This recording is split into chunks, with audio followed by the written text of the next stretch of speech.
Virgil van Dijk's reaction after this hard-fought win tells us far more than just how the match unfolded. It reveals the mentality Liverpool are being forced to adopt in a difficult phase of the season. This wasn't a comfortable victory, it was a survival win, and Van Dijk makes that very clear from the start. The captain highlights the contrast between halves. Liverpool controlled the first 45 minutes, calm in possession, solid defensively, and ruthless in front of goal.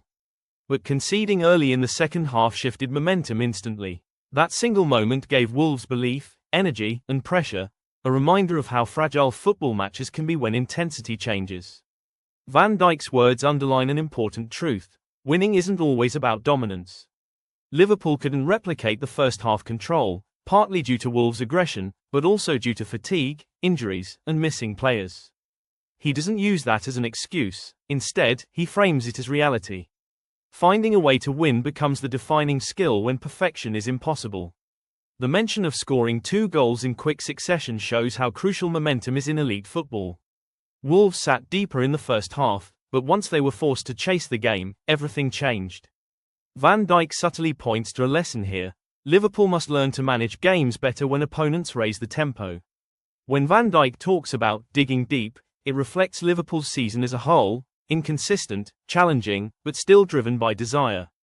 The fight for second balls, the willingness to suffer, and the refusal to collapse under pressure are signs of a team that still believes.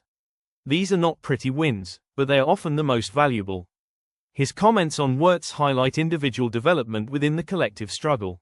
Talent alone isn't enough. Adapting to intensity, physical demands, and rhythm is the real challenge. Van Dijk's honesty shows leadership, praise balanced with expectation. Finally, the emotional moment involving Diogo Jota's family transcends football. Van Dijk's pride and sensitivity remind us why Liverpool is often described as more than a club. These gestures build legacy, memory, and unity, things that last far beyond results. This match wasn't perfect, but as Van Dijk says, you have to find a way to win. And sometimes, that's exactly what defines champions.